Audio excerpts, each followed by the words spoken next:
पियाज संडा को लेकिन बहुत सारा रेसिपी आपण मैंने देखिथिबे और बहुत सारा जिनिस खाइथिबे मध्य। आज मु गोटे रेसिपी बनैया को जाउची, चलंतु जल्दी जल्दी देखिबा कोन आउ आशा करूची आपण मानू बहुत ही भलो लागिबो। तो पियाज संडा को एमती छोटो छोटो पीस करिकी काटी देबे, चाहिए जदि आउरी भी छोटो करि परिबे सेटा बहुत ही बढ़िया हबो।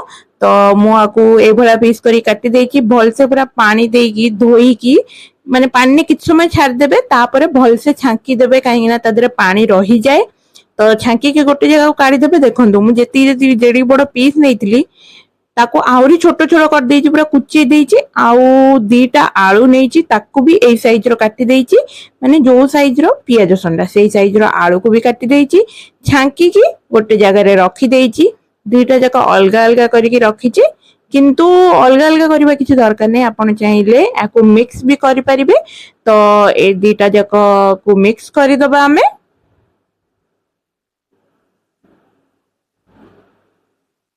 दुईटा जक मिक्स करि दबा,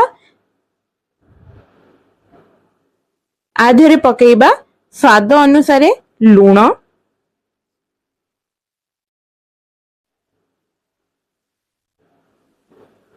आउ पकेइबा टिके हळदी, टिके धनिया गुंड पकेइबा।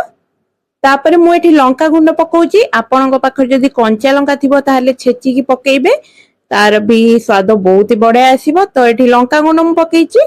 तापरे पकेइबा बेसन, अल्प टिके टिके करिकी बेसन पकेइबे ताकि जणा पड़िबो केतिकी बेसन लागिबो, एका संगे अधिक पकेइबेनी। तो मु एतिकी बेसन पकेई देइची। टिके पानी नै जिबे हातरे, अल्प टिके, बेसी पानी नेले पानी आइ जिवो। तो अल्प टिके पानी नै की ताको गोळेई देबे, भल से पूरा मिक्स करि देबे। लूण हळदी लंका गुंड जेमती पूरा भल से मिक्स हे जिवो।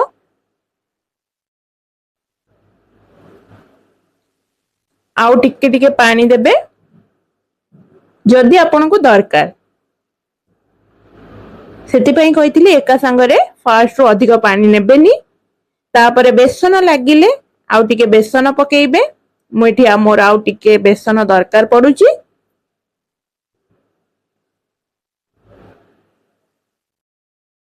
बेसन पकई साइला परे भल से याकू भी मिक्स करि देबे। आउ टिके पानी देई देबा, तापरे मिक्स करि देबा। हमर एठी गोळा पूरा रेडी हे जाईची, आकू साइड रे रखी दबा। कढ़ई बसई देबे, कढ़ई ताती गले तेल पकई देबे।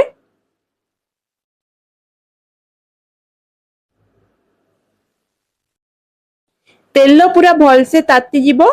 जदि आपण गैस रे करूचंती ताले फ्लेम पूरा लो रखिबेनी कि हाई रखिबेनी, मीडियम रे रखिबे। तापरे छोटो छोटो एमती टिकिट साइज रो नै की पकई देबे।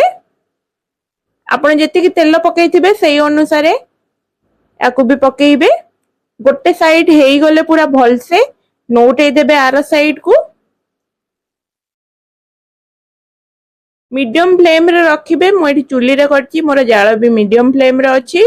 तो पूरा क्रिस्प होई के बाहरिबो। गोटे साइड हेई गले आ गोटे साइड नोटै देबे। तापरे ए साइड को भी किछि समय हबा को देबा। तापरे देखिबे जदि गोटे गोटे हेई नथिबो ताकू भी भल से एपट सेपट करि देबे। देखंतु हमर पूरा रेडी हेई गलानी दी पट साइड जाको। तापरे अल्प अल्प करिकी बाहर कर देबे।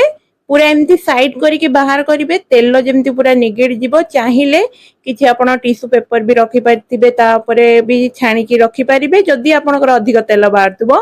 रेडी हे गला हमर पियाज संडा पकोड़ा। एमती जदि केबे ट्राई करिसंती निहाती जणेबे, जदि न करिसंती एमती थोड़ा ट्राई करिकी देखंतु। किए मेहमान भी आसिले सांगे सांगे सर्व करिवे छाणी की, पूरा क्रिस्प लागिबो आ पखाल रे तो बहुत ही टेस्ट लागिबो। भल लागिले चैनल को सब्सक्राइब निश्चय करिवे। Thank you.